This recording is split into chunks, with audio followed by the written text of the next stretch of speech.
A quadratic function is a second-degree function. Its graph is called a parabola.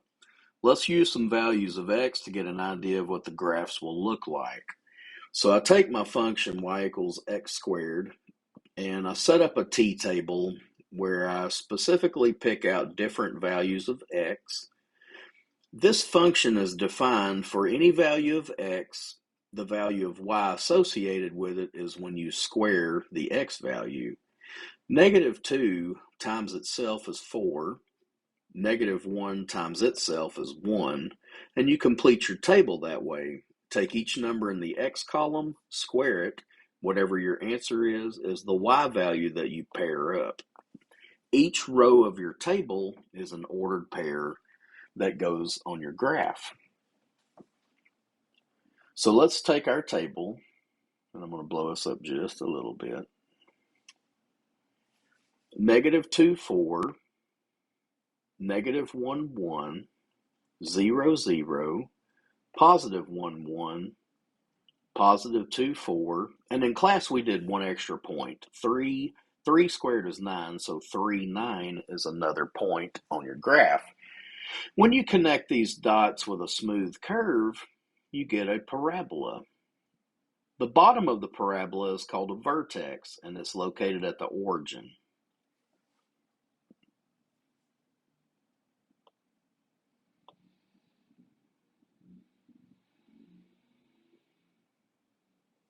What happens when we modify our function? And for this one, we took y equals x squared. All I did was add a 1 to it. Turns out it shifts the graph of x squared up 1 unit. Now, why is that? We constructed another t-table in class. I picked the exact same values of x as the table in the problem above. When you square your number and add 1, you always get a y value that's 1 more than the y value associated in the example above. When you plot these points, take it a row at a time, -2, 5, -1, 2, 0, 1, 1, 2, and 2, 5, excuse me, you get the same shaped parabola, but if you'll notice, the vertex is located 1 unit higher than the origin. Adding a constant shifts your graph upward. If you subtract a constant, it will lower your graph or shift it down by that amount.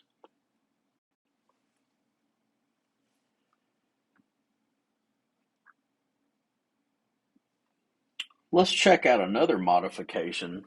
This time I want to put a constant inside the parentheses with the x before it gets squared.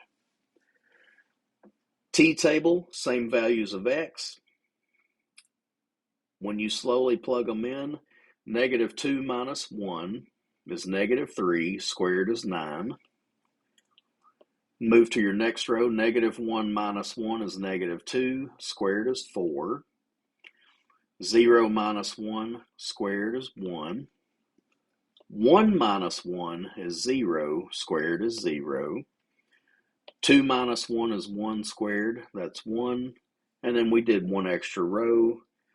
3 minus 1 is 2, squared equals 4. Plotting each row as an ordered pair, -2, 9, -1, 4, 0, 1, 1, 0, and then the rest of them. Our vertex has moved over here. So our graph has shifted right 1 unit. It's deceiving when you have a constant in parentheses because when you see x minus 1, it kind of makes you think, well, maybe I need to go left 1. But in truth, you go opposite of that sign because it takes a positive 1 to zero this out. And so your vertex will be shifted to the right 1 from the base model of just x squared. I'm actually going to write that in there.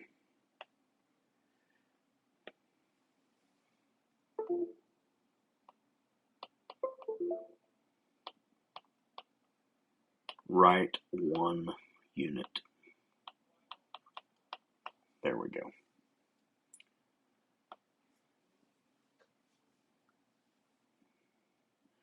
There are times when you will have a combination of shifts, such as this one.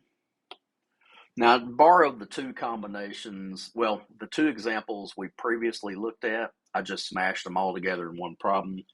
X minus 1 quantity squared plus 1 on the end. Now that we know how the shifts and the numbers work together, we don't have to make out a t-table. The minus 1 in parentheses, x minus 1, that tells us to shift right 1 unit. The plus 1 on the edge, that tells us to go up 1 unit. Starting at the origin, if you go right 1, up 1, your new vertex is at the point 1, 1. We did verbally check some points, like since we know the vertex is 1, 1, we pick another x like 2. 2 minus 1 is 1 squared. That's 1 plus 1 is 2. So we have the point 2, 2. If you take a x value of 3, 3 minus 1 is 2, squared is 4, plus 1 is 5. So we would have 3, 5, and so forth. But our graph is shaped the same as it has been all along. It's just shifted right 1 and up 1, right 1 and up 1.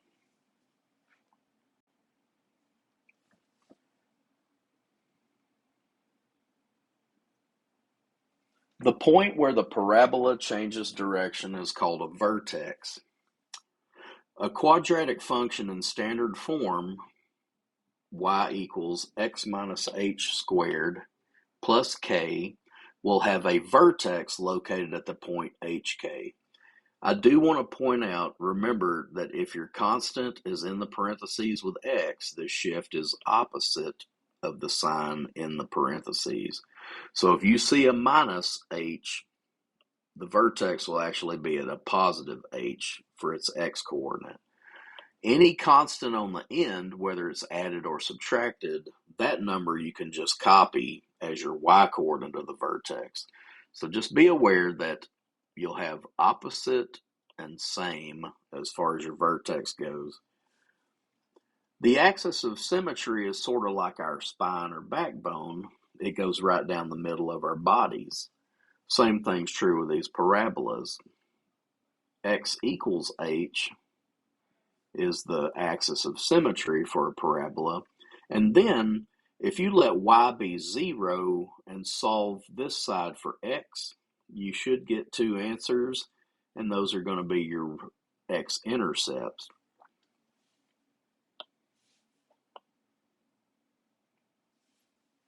Okay, so let's look at an example. Try to make sure I get it all on one screen. Write the quadratic function in standard form, identify its vertex, axis of symmetry, and x-intercepts. These don't have to be performed in that order, just as long as they all get covered. X-intercepts, based on this function, are the easiest to find first. You set your function equal to 0, so 0 equals x squared minus 10x.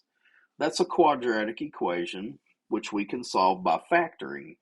If you factor out an x, you have this factored as x times x minus 10. Set each factor equal to 0, and you will get 0 and 10 as your x-intercepts. 0 and 10.